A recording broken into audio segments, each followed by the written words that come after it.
প্রিয় বন্ধুরা, আজকে আমি করব টমেটোর ভর্তা। গরম ভাতের সাথে এই টমেটো ভর্তাটা খুবই সুন্দর লাগে।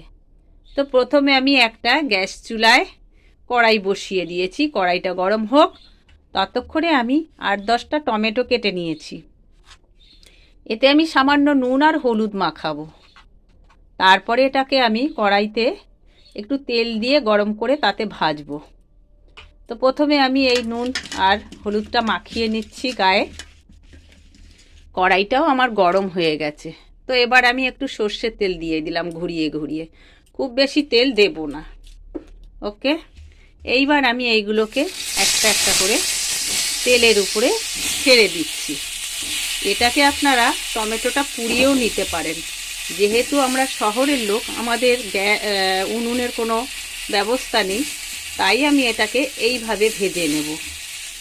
তো এইভাবে ভেজে নেওয়ার পরে এটাকে একটু ভাজা হয়ে গেলে তারপরে আমি উল্টিয়ে দেব। দেখতে থাকুন। তো এটা আমি সব দিয়ে দিলাম, একটু ভাজা হোক ভালো করে, একটু বেশি আগুনটা বাড়িয়ে দিলাম, একটু ভাজা ঢাকা দিয়ে দিলাম। তো এটা একটা পিঠ ভাজা হয়ে যাওয়ার পরে তারপরে আমি উল্টিয়ে দেব।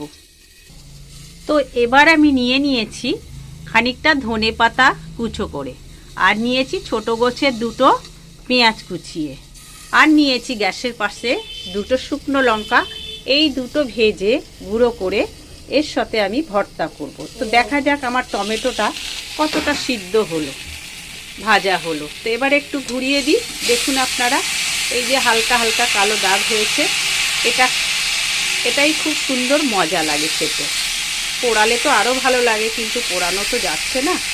তো আমি এইভাবে এটাকে একটু ভেজে নিলাম আর একটু উল্টে দিচ্ছি।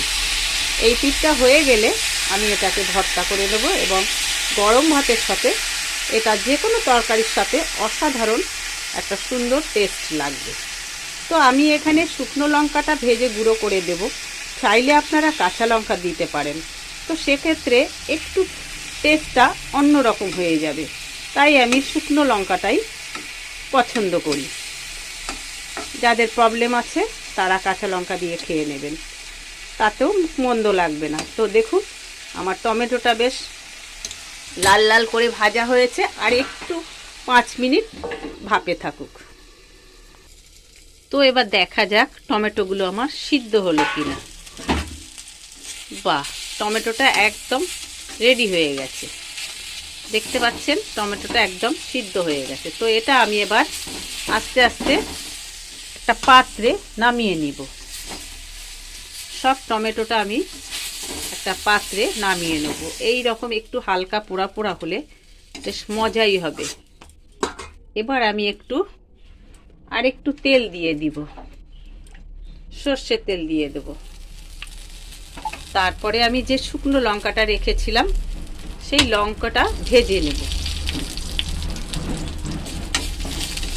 লঙ্কাটা আমি কাঠি দিয়ে ছোট ছোট করে কেটে নিয়েছি। এটা একটু ভাজা ভাজা হয়ে গেলে আমি চুলাটা বন্ধ করে দেব।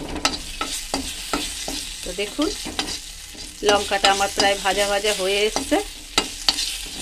এবার আমি লঙ্কাটা ফ্লেভার ছেড়েছে, এবার আমি গ্যাসটা অফ করে দিলাম। তো কেন অফ করে দিলাম? জ্বলন্ত অবস্থায় এই ভর্তা আমি করব না। এবার আমি টমেটোটা আর এই ধনে পাতাটা আর পেঁয়াজটা দিয়ে দিলাম। তারপরে আমার এই টমেটো ভেজে রাখা দিয়ে দিলাম। গ্যাসটা অফ করে আমি এইভাবে ভর্তাটা তৈরি করতে থাকবো। এটা আর আমি স্টিমে দিব না। পেঁয়াজটা আমি ভাজবো না, তাহলে এর সুস্বাদুটা নষ্ট হয়ে যাবে। এটা আমি এইভাবে কাঁচা অবস্থাতেই ধনেপাতা আর পেঁয়াজ দিয়ে ভর্তা করব, এবং গরম ভাতের সাথে পরিবেশন করব।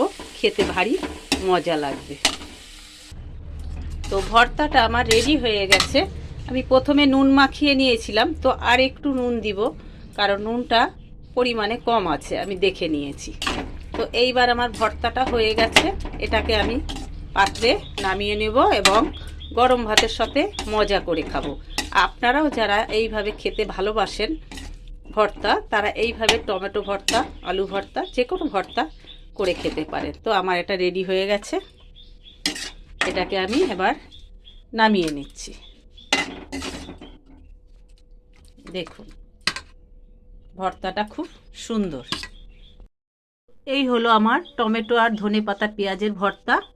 আপনারা যারা খেতে ভালোবাসেন এইভাবে আমার মতো বানিয়ে নেবেন, গরম ভাতের সাথে খেয়ে নেবেন। তো আজকের মতো ভর্তা এখানে রেসিপি শেষ করলাম।